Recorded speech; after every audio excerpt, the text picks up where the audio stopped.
বিশ্ব ফুটবলের মর্যাদাপূর্ণ টুর্নামেন্টগুলোর একটিতে এবার দেখা যাবে না ফুটবল জায়ান্ট বার্সেলোনাকে। 2025 সালের ক্লাব বিশ্বকাপে কেন নেই বার্সা? ইতিহাস, পারফরমেন্স, না অন্য কোনো নিয়ম? আজকে আপনাদের জানাবো এর পুরো বিশ্লেষণ। এই পুরো বিশ্লেষণটি আমরা ভাগ করেছি 4টি সেকশনে।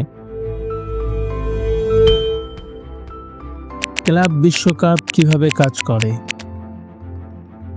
নতুন সংস্করণ ফিফা ক্লাব ওয়ার্ল্ড কাপ 2025-এ অংশ নিচ্ছে 32টি ক্লাব। ইউরোপ থেকে মোট 12টি ক্লাব কোয়ালিফাই করে এই টুর্নামেন্টে। 2021 থেকে 2024 এই 4 বছরে 4টি চ্যাম্পিয়ন্স লিগ জয়ী দল, আর বাকি দলগুলো হলো ইউএফা ক্লাব র্যাঙ্কিং অনুযায়ী শীর্ষ 8টি ক্লাব খেলবে এই ক্লাব বিশ্বকাপ 2025-এ। বিগত 4 বছরে বার্সেলোনার পারফরম্যান্স বিশ্লেষণ।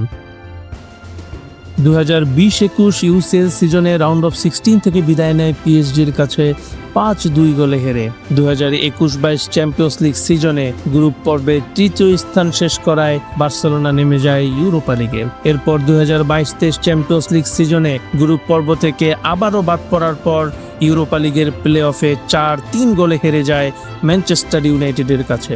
এরপর 2023-24 সিজনে আবারও পিএসজির কাছে 6-4 গোলে হেরে বিদায় নেয় কোয়ার্টার ফাইনাল থেকে। অর্থাৎ বার্সা 3 মৌসুমেই মূলত ব্যর্থ।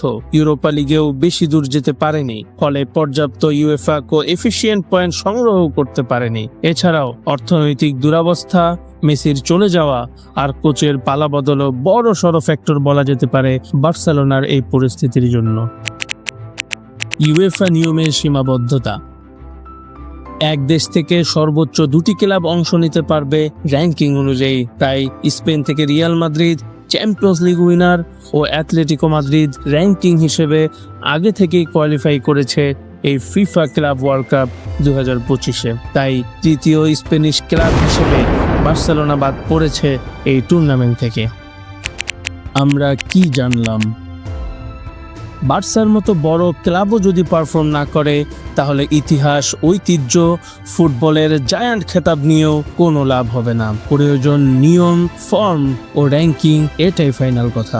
ভবিষ্যতে বার্সাকে বড় টুর্নামেন্টে দেখতে হলে তাদের ইউরোপে আবারও নিজেদের প্রমাণ করতে হবে। অবশ্য গেল সিজনে ফ্লিকের অধীনে বার্সেলোনা ছিল দুর্দান্ত। তাদের পারফরমেন্স ছিল ধারাবাহিকভাবে অনবদ্য। 3টি ট্রফির সাথে চ্যাম্পিয়ন্স লিগের সেমিফাইনাল। পরবর্তী টুর্নামেন্টে বার্সাকে দেখা যাবে নতুন কোনো উদ্যমে। ভিডিওটি ভালো লাগলে লাইক দিন, কমেন্টে জানান আপনি কি ভাবছেন বার্সার এই অনুপস্থিতি নিয়ে, আর সাবস্ক্রাইব করে আমাদের পাশেই থাকুন। খেলা দেখুন খেলার চোখে।